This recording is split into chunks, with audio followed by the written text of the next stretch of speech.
அவர் பாபா லட்சுமணன் கூட நான் ஒரு படம் கூட ஒர்க் பண்ணதே இல்லை. எம்எல்ஏ ஆஸ்ல கொடுத்துட்டேன், நீ என்ன ரோட்ல நிக்கிற, நீ வான உள்ள கேப்டன் தானா. தவமாய் தவம் இருந்த அந்த படத்துல வர ஒரு காட்சிக்கு அத்தனை தேசிய விருதுகள் நம்ம கொட்டி கொடுக்கணும். இந்த ஆண்டுக்கு ஒரு முறை கொடுத்தா அது விருது கிடையாது, ஆண்டுதோறும் கொடுத்தாதான் விருது. மாண்புமிகு தமிழ்நாடு முதல்வர் அவர்கள் அனுமதி பெற்று இனி வெள்ளித்திரை, சின்னத்திரை, தமிழ் திரை விருதுகள் ஆண்டுதோறும் தரப்படும் என்பதை முதல்ல மகிழ்ச்சியோடு தெரிவித்துக் கொள்கிறேன். அனைவருக்கும் அன்பான மாலை வணக்கம். இன்னொரு நிகழ்வுல இருந்து வரும்போது பிளான் பண்ணபடி வர முடியல, முதல்ல சாரி. ரொம்ப அழகா வர்ணனையா என்னுடைய சகோ வரவேற்பாங்க. ஆனா மணி 9:45 இந்த வர்ணனை தேவையா? இந்த உலகத்தோடு ஒரு உறவு பாலமாய் தமிழ் சினிமாவை, இந்த கலைத்துறையை இணைக்கக்கூடிய அத்தனை சினிமா துறையினுடைய இந்த சினிமா பத்திரிகையாளர்களுக்கும் பத்திரிகை தொடர்பாளர்களுக்கும் நான் தலைவணங்குகிறேன். நெஞ்சம் நிறைந்த வாழ்த்துக்கள், வணக்கங்கள். நீங்களாம் நல்லா இருக்கணும். நேரம் குறைவா இருக்கு, டக்கு டக்கு நான் பேசிடுறேன்.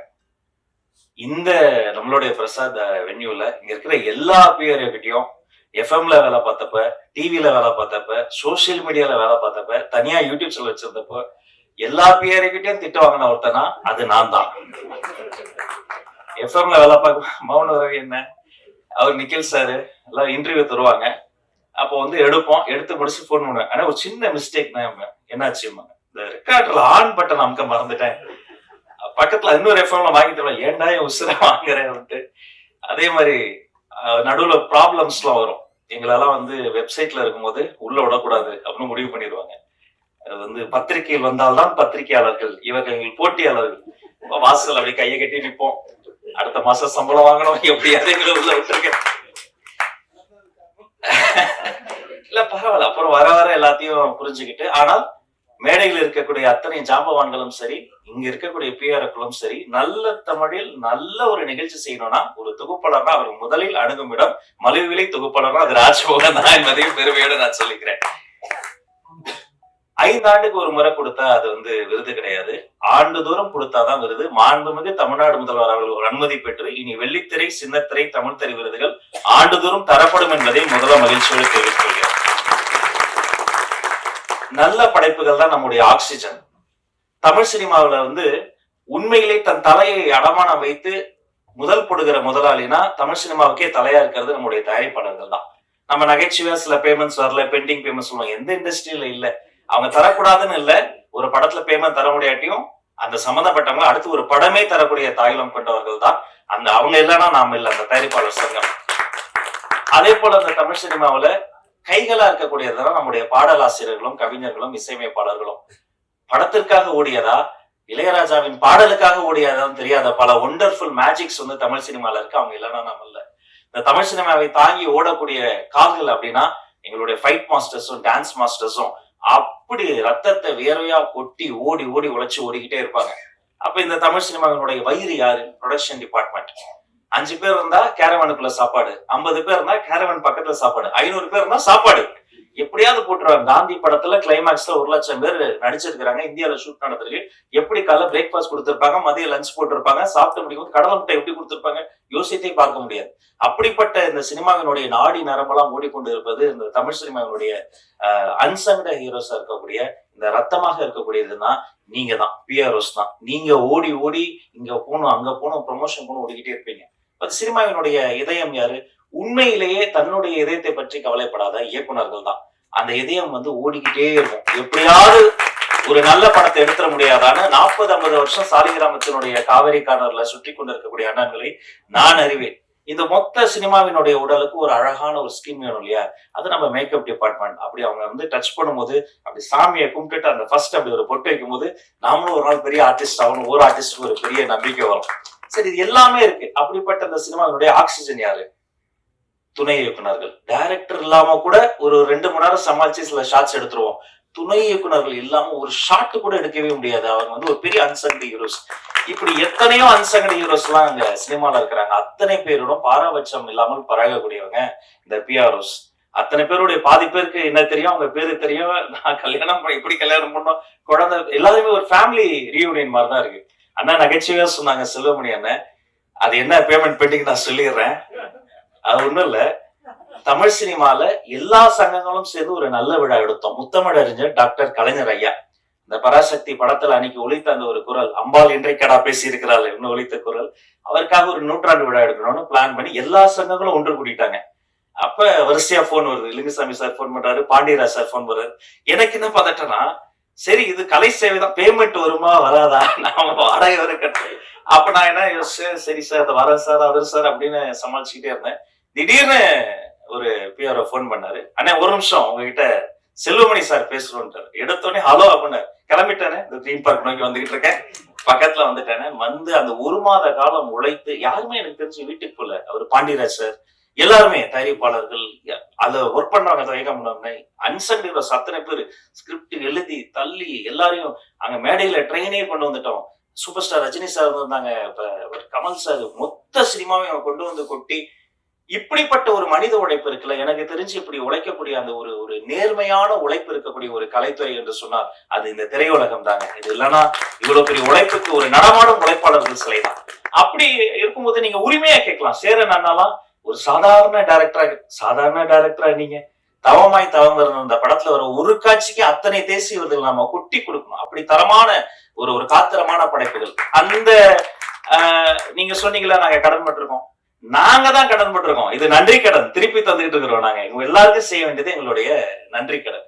எனவே எல்லாமே அது என்னவோ மாண்புமிகு முதல்வர் அவர்களிடம் அனுமதி பெற்று ஆலோசனை செய்து எல்லாம் ஃபர்ஸ்ட் மீட்டிங்லயே வந்து எல்லாம் முடிச்சு போகும். திரும்ப கூப்பிட்டார், ராஜ் அப்படின்னாரு. அப்படியே ஓடி போய் சொல்லுங்க சார் அப்படின் போது அந்த முதல்வர் சொன்ன விஷயமே, அந்த இந்த மானியமுக்காக காத்திருக்கலப்பா, சின்ன சின்ன படங்கள்லாம் அது ஏன் பெண்டிங்ல இருக்கு, முதல்ல நல்ல படைப்பு அந்த குட்டி குட்டி படங்கள் தான் பாருங்க, எதெல்லாம் பெண்டிங் இருக்கோ அரசு சார்பில் அத்தனை படங்களும் மானியத்தை கொடுத்துருங்க, அவங்க அது டிசர்வ் என்று சொன்ன ஒரு மாண்புமிகு முதல்வருக்கு நேரத்தில் நாங்க நன்றியும் இதன் மூலமாக நான் தெரிவித்துக் கொள்கிறேன். அது மாதிரி அது ஒரு ஒரு இன்னொரு விஷயமும், ஒரு காலத்துல வந்து தமிழ்நாடு தான் சினிமாவுடைய கேபிட்டலா இருந்தது. எல்லா ஷூட்டிங்குமே இங்க நடக்கும். கொஞ்சம் கொஞ்சமா இன்னைக்கு வந்து ஹைதராபாத் போயாச்சு, கொஞ்சம் கொஞ்சமா எல்லாமே அதர் ஸ்டேட் போயாச்சு. அதுக்கு வேரியஸ் ரீசன்ஸ். அதெல்லாம் பகுப்பாய்வு செய்வதுதான் எங்க வேலை.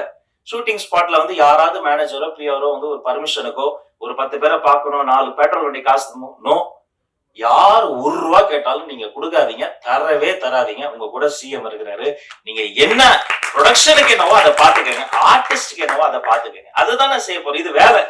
உலகத்துல வேலையை செய்யறதுக்கெல்லாம் யாரும் பாராட்ட மாட்டாங்க. அதனால நாம அப்படி சிஸ்டம் மாறி போச்சு.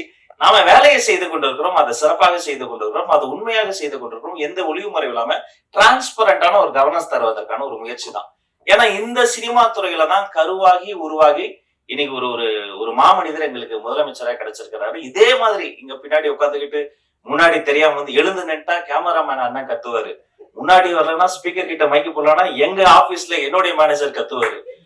அதையும் மீறி எழுந்துட்டா அவரு வந்து இந்த போட்டோகிராஃபர் எல்லாம் திட்டு வாங்கினா பரவாயில்ல, மைக்கு பிடிச்சதுக்கா ரிகில் பண்ணாது, ராஜு உட்காரியா இல்லையா அப்படிம்பாரு. எங்க போனாலும் அவ்வளவு போராட்டம்.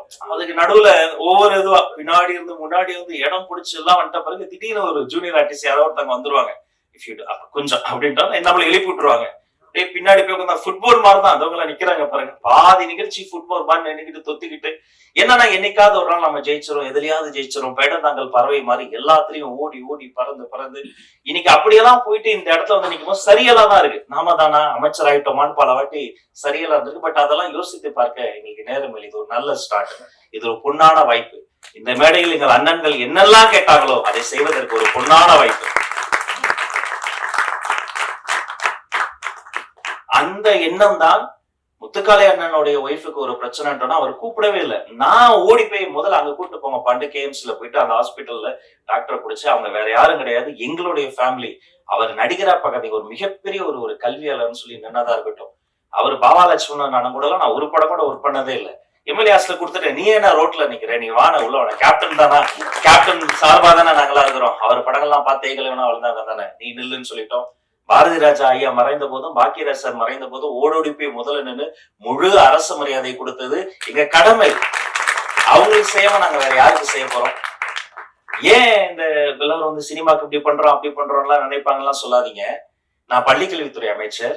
அரசு பள்ளியில படிக்கிற ஆர்டிசம் குழந்தைங்க இருக்காங்க பாருங்க, அவங்கள வந்து என் ரூமுக்கு எந்த குழந்தை வந்தாலும் டக்குன்னு ஒரு குட்டிச்சாரு போட்டு பக்கத்துல உட்கார வச்சிரும், சாக்லேட்ஸ் வந்துடும், ரொம்ப நேரம் பேசுவோம். அந்த அப்பா அம்மா முதல்ல கொஞ்சம் டார்ச்சர் பண்ணுவாங்க. ஏய் அமைச்சருக்கு வணக்கம் சொல்லு, அதை சொல்லு, இதை சொல்ல, நீ கொஞ்ச நேரம் சும்மா இருக்க சொல்லு, நீ அப்படி உட்காரு, நீ ஜாலியா பேசிட்டு இருப்போம். ஆர்டிசம் குழந்தைகள் வந்தா அந்த இடம் ரொம்ப சிரமமா இருக்கும். இப்ப நம்ம இப்படி டெக்கோரமா பேசுறோம்ல, அவங்களுக்கு அது புரியாது. நம்ம கண் பார்த்து பேசுவோம், அவங்க ஃபேன் பார்த்து பேசுவாங்க. திடீர்னு கத்துவாங்க. மத்த சின்ன சத்தம் கேட்டா பேனிக் ஆவாங்க. அந்த பேரண்ட்ஸ் வந்து இன்னும் டஃப்பான ஒரு ஒரு லைஃப வந்து மேற்கொள்வாங்க. அழுவாங்க லிட்டரலா. ஏன் இப்படி வந்தது? என்ன பண்றதுன்னு தெரியாம. அப்ப ஒரு நாள் வந்து ஒரு அதிகாரி வந்து ஒருத்தர் வந்து சொன்னார். ஒரு நல்ல ஐடியா குடுத்தார். நம்ம எம்ஜிஆர் ஃபிலிம் இன்ஸ்டிடியூட்ல அரசு பள்ளியில் படிக்கும் ஆட்டிசம் குழந்தைகளை செலக்ட் பண்ணி போய் அவர்களுக்கு ஒரு உலக சினிமா போட்டோம். சரி இதையே தொடரணும்னு இந்த கலையை அந்த குழந்தைகளுக்கு கொடுக்கணும்னு இனி மாதந்தோறும் அரசு பள்ளி ஆட்டிசம் குழந்தைகளுக்கு உலக சினிமா போடுவது என்று முடிவெடுத்து அதை நாங்கள் தொடங்கிவிட்டோம். நாங்கள் பேசும்போது எங்களோட பேசாத அந்த குழந்தை அந்த சினிமால வர மீனோடு பேசுது, மானோடு பேசுது, அவ்வளவு சந்தோஷம், சிரிச்சு விளையாடுது. அந்த இன்டர்வல் டாக்ல போய் அந்த குழந்தைங்க பேரண்ட்ஸ் எல்லாம் பார்க்கும்போது தான் தெரிஞ்சது அந்த குழந்தைகளுக்கு மட்டும் இல்ல, அந்த அப்பா அம்மாக்கே ஒரு பெரிய ரிலீஃப். ஒரு பப்ளிக் பிளேஸ்ல அவங்களுக்கு ஆக்சஸ் இருக்காது, டக்குன்னு பேனிக் ஆவாங்க அந்த குழந்தைகள் பிஹேவ் பண்றத வச்சு. அத்தனை பேரை கட்டி பிடிச்சி கைப்பிடிச்சு நன்றி சொல்லும் போது நான் நினைத்து பார்க்கிறேன், கிட்டத்தட்ட அது மாதிரியான அந்த குழந்தைக்கு எனக்கு என்ன வித்தியாசம்? என்ன பண்றேன்னு எனக்கே தெரியாம ஏதோ பண்ணேன், கிடைச்ச எல்லா வேலையும் பண்ணேன். ஆனா இன்னைக்கு வந்து நிக்கிறேன், இதெல்லாம் பண்றேன்னு சொன்னா அது இந்த திரைக்கலை தந்த ஒரு ஒரு ஒரு வலிமை, அந்த இதயத்தை தொடக்கூடிய ஒரு ஒரு உணர்வு, நல்ல படைப்புகளை பார்த்து படித்து கேட்டு வளர்ந்தது. இதையெல்லாம் இப்படியெல்லாம் செய்யணும்னு நினைத்து என்னுடைய மாண்புமிகு முதல்வர் எனக்கு கொடுத்த ஒரு நல்ல வாய்ப்பு, அவர் வைத்த நம்பிக்கை, நீங்கள் எல்லோரும் வைத்திருக்கிற நம்பிக்கை, இதை நான் நிச்சயமாக காப்பாற்றுவேன். கடைசி மூச்சு வரை நேர்மையாக வேலை செய்து உங்கள் அத்தனை பேரினுடைய கோரிக்கையும் மாண்புமிகு முதல்வரிடம் அனுமதி பெற்று நிறைவேற்ற என்னாலான எல்லா முயற்சிகளையும் செய்வேன் என வாழ்த்தி வணங்கி விடைபெற்று செல்கிறேன். அனைவருக்கும் நன்றி. Thank you so much.